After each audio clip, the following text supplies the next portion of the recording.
नमस्कार, welcome to study IQ. मैं हूं प्रशांत धवन। नाउ टर्की देखिए आज के समय अपने देश में सेकुलरिज्म को मार रहा है। एक्चुअली मैं कहूंगा काफी हद तक मार ही दिया है। इधर आप देख पाओगे आर्टिकल, शॉकिंग न्यूज है अपने आप में। टर्की के प्रेसिडेंट एर्दोआन खुलेआम ये कहते हैं कि जिन मिलिट्री ग्रेजुएट्स ने टर्की में प्रो सेकुलर ओथ ली है, कसम खाई है कि ये एक सेकुलर टर्की को डिफेंड करेंगे, उन लोगों को दंडित किया जाएगा। मैं आपको बता दूं बहुत ही सीरियस टॉपिक है ये।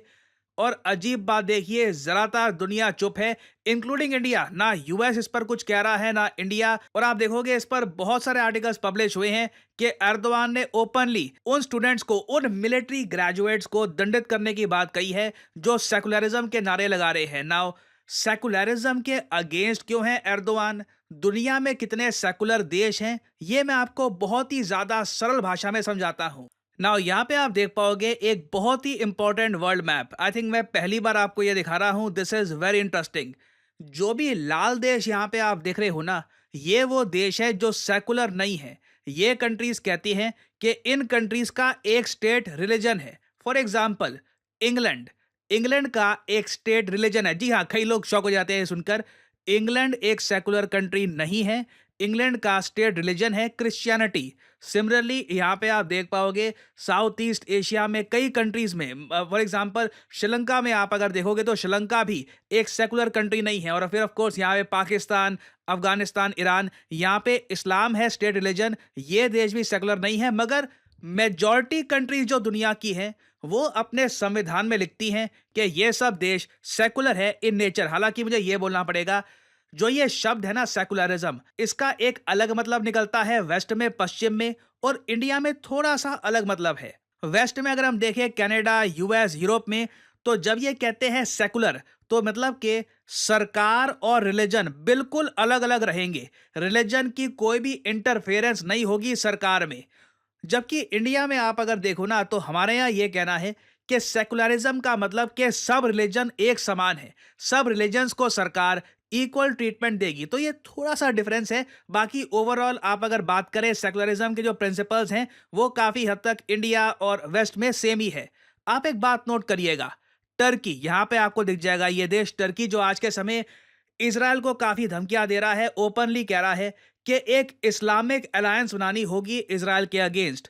ये देश संविधान के हिसाब से अभी के लिए तो सेकुलर है, मगर एर्दोआन धीरे धीरे जो टर्की का सेकुलर इतिहास है, जो भी इनका संविधान है सेकुलर, इसको डिस्ट्रॉय करने की कोशिश कर रहे हैं। और एर्दोआन ये सब कैसे कर रहे हैं ये मैं आपको समझाता हूं। देखो, टर्की की जो मिलिट्री है जो अपने आप में काफी स्ट्रांग है। आप अगर ग्लोबल फायर पावर इंडेक्स में देखोगे तो टर्की, इवन दो इनके पास न्यूक्लियर वेपन्स नहीं है, पाकिस्तान के ऊपर रखा जाता है टर्की को। इसका एक बड़ा रीजन ये भी है क्योंकि टर्की एक नेटो देश है। ना टर्की में देखो 2022 से पहले ना लंबे समय तक एक ओथ चलती थी। जो भी इनकी मिलिट्री एकेडमी है, जैसे हमारे यहाँ है एनडीए, ठीक है, नेशनल डिफेंस एकेडमी, उसी तरीके से टर्की में जो इनकी मिलिट्री एकेडमी है वहां से जो भी ऑफिसर्स पास आउट होते थे, जो कल को टर्किश मिलिट्री में मेजर, कर्नल, वेरियस पोजीशंस में काम करेंगे, वो लोग एक कसम खाते थे। उस कसम में ना एक लाइन ये होती थी कि हम सब सिपाही हैं मुस्तफ़ा केमाल के। देखिए, मुस्तफ़ा केमाल आतातुर्क, इन्होंने ही मॉडर्न डे टर्की बनाया है। जो टर्की देश आज के समय आप देख रहे हैं, जो ओटोमन एम्पायर के टूटने के बाद बना था, उसको मुस्तफ़ा केमाल आतातुर्क ने बनाया था। और इनके माइंड में एक विजन थी कि ये एक बहुत ज़्यादा रेडिकल कंट्री नहीं चाहते टर्की बन जाए। ये चाहते हैं टर्की एक मॉडर्न देश बने, जहाँ पर इन्वेस्टमेंट्स हो, जहाँ पर पढ़ाई लिखाई हो, जहाँ पे औरतें भी पढ़े, बेसिकली सबको इक्वल राइट्स हो, हर रिलीजियस मिनॉरिटी यहाँ पर खुश रहे। तो जिस तरीके से आप कह लीजिए महात्मा गांधी का रोल कहते हैं इंडिया में, सेम टाइप की रिस्पेक्ट दी जाती है मुस्तफ़ा केमाल आतातुर्क को। नाउ इन्हें एर्दोआन बिल्कुल भी पसंद नहीं करते। मुस्तफ़ा केमाल आतातुर्क की जो भी लेगेसी है, इसे एर्दोआन डिस्ट्रॉय करना चाहते हैं। तो पहले तो एर्दोआन ने 2022 में ना ये लाइन ओथ से हटवा दी कि हम सब सोल्जर्स हैं मुस्तफ़ा केमाल आतातुर्क के। उसके अलावा देखिए इनकी ओथ में एक और लाइन हुआ करती थी, वो ये थी कि हम लोग डिफेंड करेंगे एक सेकुलर और डेमोक्रेटिक टर्की को। नाउ एर्दोआन को सेकुलर शब्द ही पसंद नहीं है। वो चाहते, हालांकि उनको अभी इतनी पावर है नहीं, उनके संविधान से भी सेकुलर जो ये वर्ड है इसको ये रिमूव कर दे। हालांकि देखिए टर्की में सेकुलरिज्म ना बहुत अजीब किस्म का है। वहां पर जैसे ही जब भी कोई बच्चा पैदा होता है, सरकार ऑटोमेटिकली मान लेती है कि वो मुसलमान है।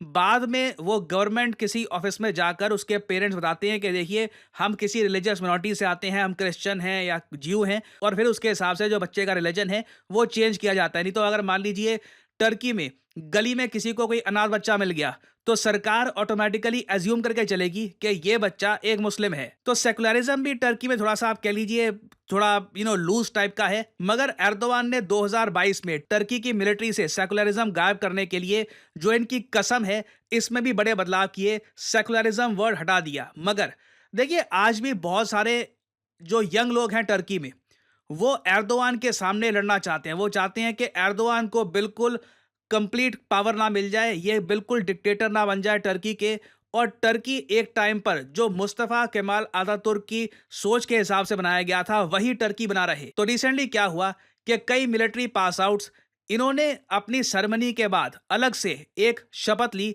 कि हम एक सेकुलर और एक डेमोक्रेटिक टर्की की रक्षा करेंगे। इसकी वीडियो करी गई रिलीज, और यह वीडियो लीक हो गई ना। टर्किश प्रेसिडेंट ने कसम खा ली है कि जिन लोगों ने भी ये कसम ली है कि ये एक सेकुलर टर्की के लिए लड़ेंगे, उनको ये दंडित करेंगे, और दंड भी उनको ऐसा मिलेगा ताकि इन द फ्यूचर कोई भी ऐसी गलती ना करे। मगर एर्दोवान के लिए बहुत ही मुश्किल होगा इन सभी मिलिट्री ग्रेजुएट्स को दंड देना, क्योंकि पहली बात तो इनका नंबर बहुत ज़्यादा है, और दूसरी बात यहाँ पे आप देख पाओगे ये सब जो मिलिट्री ग्रेजुएट्स हैं ना, ये बहुत कन्विंसिंगली बिलीव करते हैं अपनी आइडियोलॉजी पर कि टर्की एक सेकुलर डेमोक्रेटिक कंट्री ही रहेगा। यहाँ पे आप देख पाओगे वीडियो, ये सब मिलिट्री ग्रेजुएट्स कसम खा रहे हैं एक सेकुलर टर्की को डिफेंड करने की।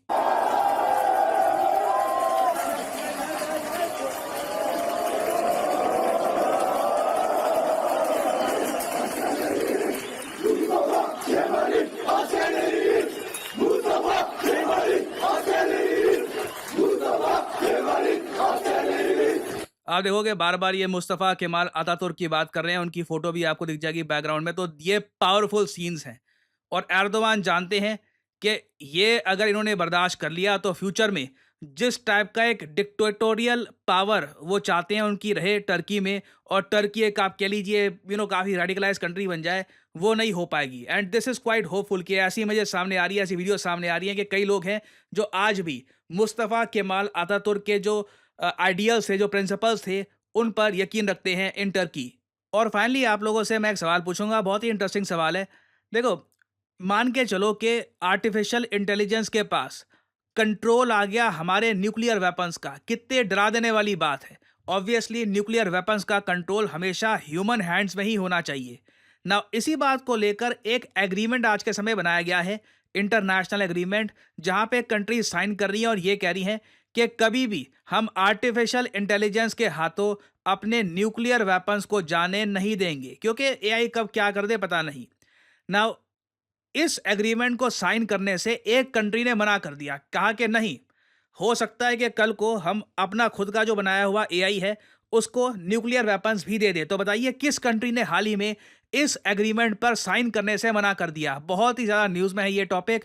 ये है आपकी ऑप्शंस, चाइना, रशिया, जापान या फिर इजराइल। कमेंट सेक्शन में करिए उत्तर, जो लोग सही आंसर देंगे उनकी कमेंट को मैं हार्ट दे दूंगा ताकि बाकी लोग समझ पाएं कि सही उत्तर क्या है।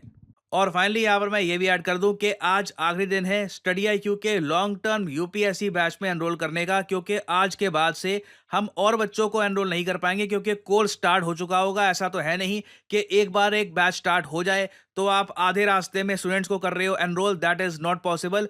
तो आपके पास एक गोल्डन अपॉर्चुनिटी है आज के लिए। कमेंट सेक्शन में जाइए इस वीडियो की, और यहाँ पे आपको पिन कमेंट में ये दिख जाएगा, UPSC long term P2I foundation batch 2026 के लिए हमने इसको डिजाइन किया है, क्योंकि इस कोर्स की जो वैलिडिटी है ये 36 महीने की है। तो आराम से आपके पास टाइम होगा, अगर आप एक कॉलेज स्टूडेंट हैं, आपके पास समय है कि आराम से प्रिपेयर करके आपको एक प्रॉपर अटेम्प्ट देना है यूपीएससी का, तो आप ये कोर्स कर सकते हैं परचेज। आज आखिरी दिन है ये कोर्स लेने का, और जो ये प्राइस यहाँ पर लिखा है, नेवर एवर पे दिस प्राइस। सिंपली यहां पर कोड आपको टाइप करना है PD10, और प्राइसेस अपने आप गिरना शुरू हो जाएंगे। You will be able to save a lot of money. Basically आप पर मंथ ₹1000 भी पे नहीं कर रहे होंगे, ₹1000 से भी कम में आप परचेज कर सकते हैं स्टडी IQ का long term UPSC live course. So इसी नोट के साथ यह है वीडियो का अंत। Thank you for listening and as I always say, may the gods watch over you.